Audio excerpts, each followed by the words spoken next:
তাকে কেউ বলেন গড়পড়তা মানের ক্রিকেটার, কেউ কেউ বলেন তার মধ্যে রয়েছে সম্ভাবনা। সে যাই হোক না কেন, ঘরোয়া ক্রিকেটে কেউ তাকে এড়াতে পারেন না। বলছিলাম ইরফান শুক্কুরের কথা। ঘরোয়া ক্রিকেটে খোঁজখবর যারা রাখেন তাদের কাছে নামটা বেশ পরিচিত। ইরফান শুক্কুরের প্রসঙ্গ আসলেই সবার আগে বলতে হয় 2019 সালের বিপিএল এর কথা। সেই আসরে ফাইনালে রাজশাহী রয়্যালসের সর্বোচ্চ রান সংগ্রাহক ছিলেন তিনি।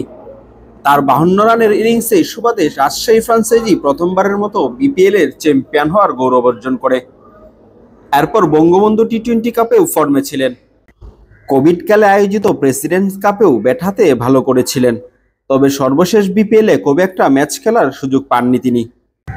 কেরিয়ার জুড়েই অবশ্য ইরফানকে এই সংকট মোকাবেলা করতে হয়েছে, কারণ এই সময়ে ঘরোয়া কিংবা আন্তর্জাতিক অঙ্গনে বাংলাদেশের সফল ব্যাটসম্যানদের অনেকেই উইকেটরক্ষক ব্যাটসম্যান।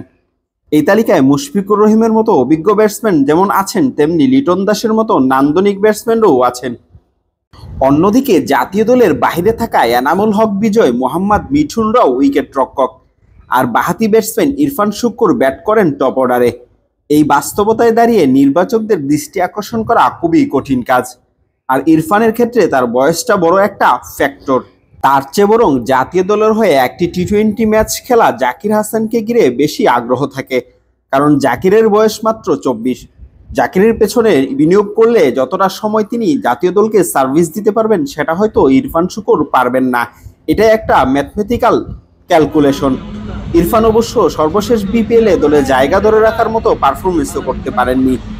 যে 4 ম্যাচ খেলেছেন সেখানে রান করেছেন মাত্র 29, ফলে দল তাকে নিয়ে এগোতেও পারেনি। সব মিলিয়ে ইরফান বরাবরের মতোই আলোচনার বাইরে, তবে লড়াই করা থামাননি তিনি।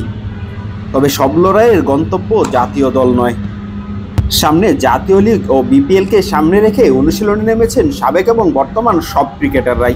তারই অংশ হিসেবে ইরফানও যোগ দিয়েছেন মিরপুর শেরেবাংলা জাতীয় ক্রিকেট স্টেডিয়ামের প্র্যাকটিস সেশনে। নিজেকে চালিয়ে আবারও একবার প্রমাণ করার মঞ্চে নিশ্চয়ই নামবেন ইরফান।